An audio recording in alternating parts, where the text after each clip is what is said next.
አባስ አራግቺ ከሞት መዝገብ እንዴት ተረፉ? This is a war of choice by President Trump and the United States, and we are going to continue our self-defense. እስራኤል ከአሜሪካ ጋር በሞት መዝገብ ላይ ካሰፈረቻቸው የኢራን አመራሮች መካከል የኢራን የውጭ ጉዳይ ሚኒስትር አባስ አራግቺ ዋነኛው ነበሩ። ነገር ግን ለጊዜውም ቢሆን አሜሪካና እስራኤል ይህንን ውሳኔያቸውን ለመቀልበስ ተገደዋል። ለመሆኑ አባስ አራግቺ ማን ናቸው? እና አሜሪካስ ለምን ከሟቾች ዝርዝር አወጧቸው? በግሪክ አፈ ታሪክ ሊርናያን ሃይድራ የተባለ አንበሳ አለ። ይህ አንበሳ ጭንቅላቱ ተቆርጦ ቢጣል ወዲያው ሌላ ጭንቅላት የማብቀል አቅም ያለው አስገራሚ አፈ ታሪክ ፍጡር ነው። ተንታኞች ሪፐብሊክ ኦፍ ኢራንን በዚህ አንበሳ ሲወክሏት ይስተዋላሉ።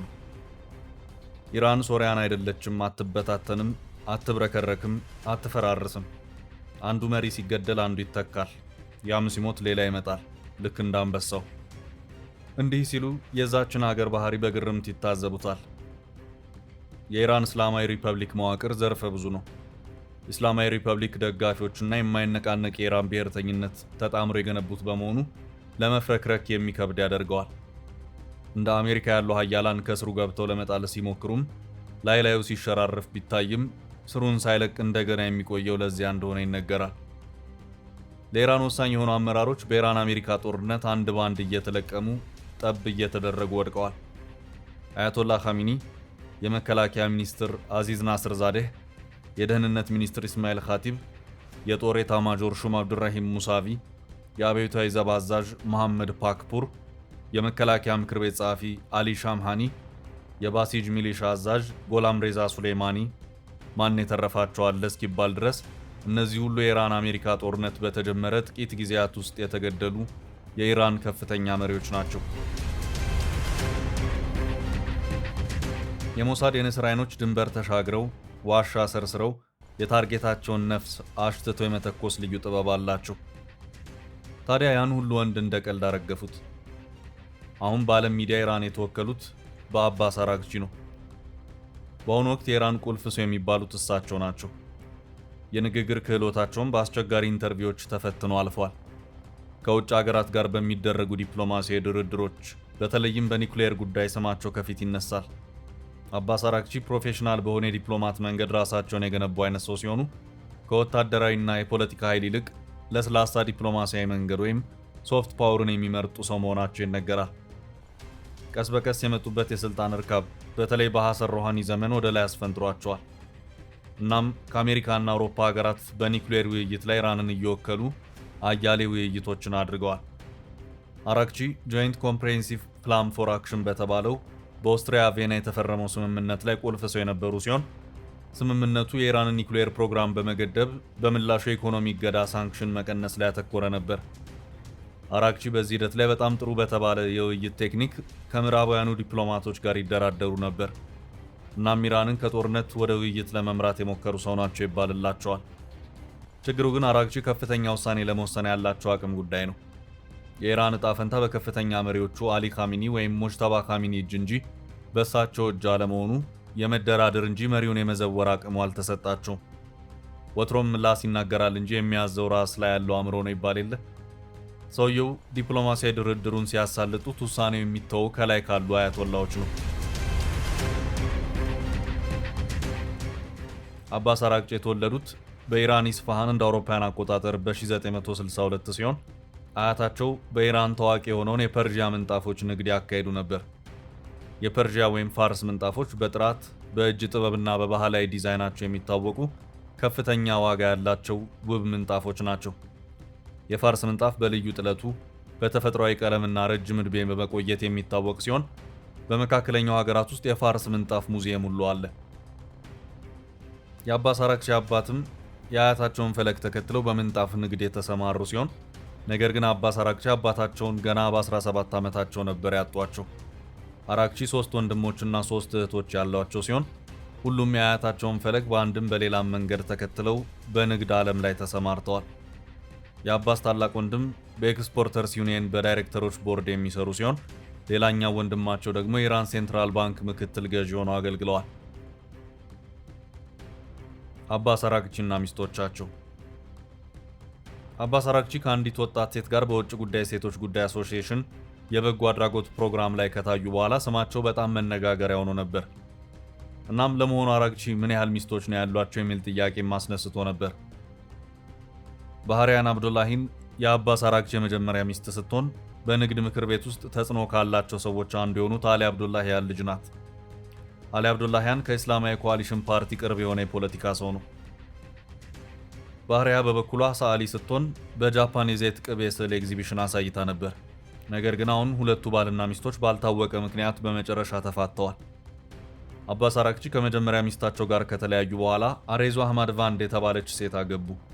በቅርቡ አራግቺ ከአንዲት ሴት ጋር በውጭ ጉዳይ ሚኒስቴር የሴቶች ዲፕሎማቲክ ማህበር የተዘጋጀ የበጎ አድራጎት ፕሮግራም ላይ ሲጎበኙ ከጎናቸው የነበረች ሴት ይቺው ሁለተኛ ሚስታቸው እንደሆነች ተነግሯል። አባስ አራግቺና የመጀመሪያ ሚስታቸው ባህሪያ አብዱላሂን ሁለት ወንዶችና አንዲት ሴት ልጅ ያፈሩ ሲሆን በተጨማሪ የልጅ ልጆችም አሏቸው። አራግቺ ከሁለተኛ ሚስታቸው ልጅ አላቸው ቢባልም ነገር ግን እስካሁን አልተረጋገጠም። ወደ ዲፕሎማሲና ፖለቲካው ስንመለስ አባስ አራግቺ ያልተደነቃቀፈ እንግሊዝኛ በመናገር የሚደነቁ ናቸው። የኢራን መንግስት ኃላፊዎች እንግሊዝኛ ሲናገሩ የአነጋገር እንከን፣ የቃላት ስህተት እንደሚታይባቸው የሚገለጽ ሲሆን በዓለም አቀፍ መድረኮች ስህተቶችን እንዳይፈጥሩ ቢያንስ መካከለኛ ደረጃ የቶፍል ወይም አይኤልቲኤስ እንግሊዝኛ መቻል አለባቸው በሚል በተደጋጋሚ ትችትና ሐሳብ ይሰነዘርባቸዋል። አባስ አራግቺ ግን ቃል ሳያጥራቸው ዘዬ ሳይረታቸው በዓለም አቀፍ መድረኮች ላይ ሀገራቸውን ፍላጎትና ሐሳብ በማስረዳት ይደነቃሉ።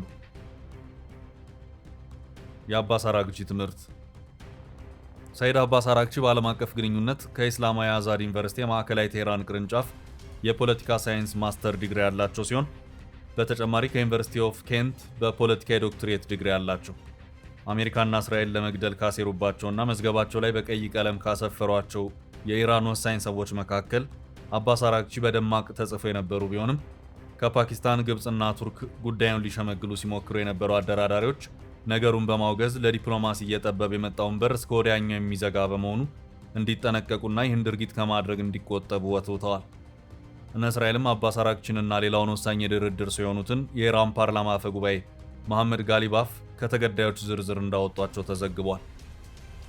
ስሙ ያልተገለጸ ለድርድሩ ቅርበት ያለው ከፓኪስታን የተገኘ ምንጭ እስራኤልና አጋሮቿ ባለስልጣናቱን ለመግደል ተስማምተው ነበር፣ ነገር ግን አሜሪካኖች በግድያ የሚሳተፉ ከሆነ ለድርድር የሚኖረውን ቻንስ እንደሚያጠፉት፣ ለዚህም ከእስራኤል እቅድ ጋር መዝለቅ እንደማይገባቸው እንደገለጹላቸው፣ እስራኤልም ይህን ተከትሎ እርምጃዋን እንደገታች ተናግሯል። ነገር ግን የሁለቱ የኢራን ባለስልጣናት ግድያ ከተገዳይ ዝርዝር ውስጥ የተሰረዘው ለተወሰነ ጊዜ ትራምፕ ላቀዱት የከፍተኛ ደረጃ ድርድር ሲባል እንጂ እስከ ወዲያኛው ከግድያ ዝርዝሩ ለማስወገድ ታስቦ እንዳልሆነ የዎል ስትሪት ጆርናል ዘገባ ይገልጻል። ይሁን እንጂ አሜሪካን የደህንነት ትኩረት አቅጣጫ ለመመልከት ብንሞክር ብዙ ጊዜ የጦር አመራሮች፣ የደህንነት ኃይሎች ማለትም እንደ ኢስላሚክ ሪቮሉሽነሪ ኮር ያሉ በቀጥታ ከጦር ኦፕሬሽኖች ጋር የተያዙ አካላትን ታርጌት ማድረግ የሚመርጥ ከመሆኑ አንጻር አራግቺ ፖለቲካና ዲፕሎማሲ ሰው እንጂ የጦር ኦፕሬሽን አመራር አለመሆናቸውን በማየት ጭምር ውሳኔው እንደተወሰነ ለመገመት ይቻላል። የአባስ አራግቺ ዲፕሎማሲና ሰሞነኛ ሁኔታዎች። ትራምፕ በተደጋጋሚ በአንድ ምላሳቸው ዛቻዎችን እየዛቱ በሌላው ደግሞ ስለ ድርድር እየተናገሩ ቢሆንም ኢራን የሆርሙዝ ሰርጥን እስካልከፈተች የኃይል ማመንጫዎቿን እደበድባለሁ ብለው የነበረው ቃል እና ለ10 ቀን የተራዘመው ዛቻ እየተቃረበ ነው።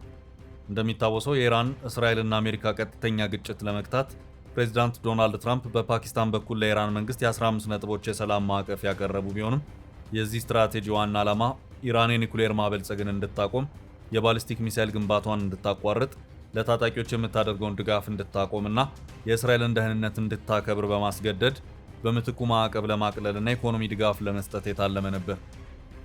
ኢራን በበኩሏ እነዚህን ነጥቦች መጀመሪያ ላይ ውድቅ ብታደርጋቸውም አሁን ባለው የኢኮኖሚ ጫና ምክንያት የራሷን የመደራደሪያ ነጥቦች ይዛ የቀረበች ሲሆን ይህም የአሜሪካ ጦር ከቀጠናው በተለይም ከኢራቅና ሶሪያ እንዲወጣ፣ የተጣሉባት ማዕቀቦች ሙሉ በሙሉ እንዲነሱ፣ የእስራኤል ጦር ከጋዛና ከሊባኖስ እንዲወጣ እንዲሁም የኢራን የኒውክሌር መርሃ ግብር ለሰላማዊ ዓላማ መሆኑ ታውቆ እውቅና እንዲሰጠው የሚሉ ናቸው።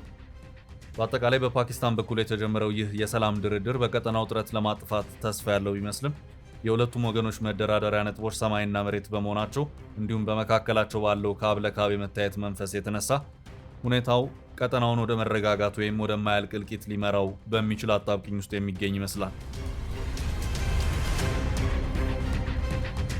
በፓኪስታን በኩል የተጀመረው ይህ ዲፕሎማሲያዊ ጥረት የጦርነት ስጋትን ለመቀነስ ተስፋ ቢሰጥም የሁለቱ ወገኖች ፍላጎት ፍጹም ተቃራኒ መሆን ነገሩን እንዳወሳሰበው፣ በዚህም የቀጠናው ዕጣ ፈንታ የሚወሰነው አሜሪካ በኢኮኖሚ ጫናዋ፣ ኢራን ደግሞ በስትራቴጂዋ በኩል ባላት አቅም መካከል በሚደረግ መለካካት እንደሚሆንና ድርድሩ ለሰላም አሊያም ለጦርነት መዳረሻ ሊሆን እንደሚችል በስፋት እየተተነተነ ይገኛል። ከኢራን ወቅታዊ ሁኔታ ጋር በተገናኘ ዜና በሰሜን ምዕራብ ኢራን የሚገኙ የጸጥታ ኃይሎች ለአሜሪካ እስራኤል የስለላ አገልግሎት ሚስጥራዊ ቦታዎችን መረጃ በመላክ የተከሰሱ ሁለት ሰዎችን በቁጥጥር ስር መዋሉን ታስኒም የዜና ወኪል ዘግቧል። ሁለቱ ሰዎች ስለ ኢራን ሚስጥራዊ ቦታዎች መረጃ ለመስጠት ከአሜሪካ በክሪፕቶ ከረንሲ ጉቦ መቀበላቸውን ሚዲያው ዘግቧል። ሰዎቹ በምስራቅ አዘርባጃን ግዛት ኦስኮ አካባቢ በቁጥጥር ስር ውለው ለፍርድ ባለስልጣናት ተላልፈው መሰጠታቸውንም ዜናው አክሏል። ዲፕሎማሲያዊ ንግግሮችን በሚመለከትም አልጀዚራ ከቴህራን የምንሰማው ከዋሽንግተን ባለስልጣናት ከምንሰማው ጋር በጣም የሚጋጭ ነው ሲል ዘግቧል። የዲፕሎማቲክ ምንጮች ከአሜሪካ ጋር ቀጥተኛ ድርድር አጀንዳ አለመሆኑን እየገለጹ ሲሆን የውጭ ጉዳይ ሚኒስቴር ቃል አቀባይ እስማኤል ባጋይ በበኩላቸው አሜሪካውያን በፓኪስታን አማላጅነት ያቀረቡት ባለ 15 ነጥብ ሀሳብ ተቀባይነት አላገኘም ብለዋል። ምክንያቱም ይላሉ የውጭ ጉዳይ ሚኒስቴር ቃል አቀባዩ የአሜሪካ ፍላጎት ከመጠን ያለፈና ምክንያታዊ ያልሆነ ነው ተብሏል።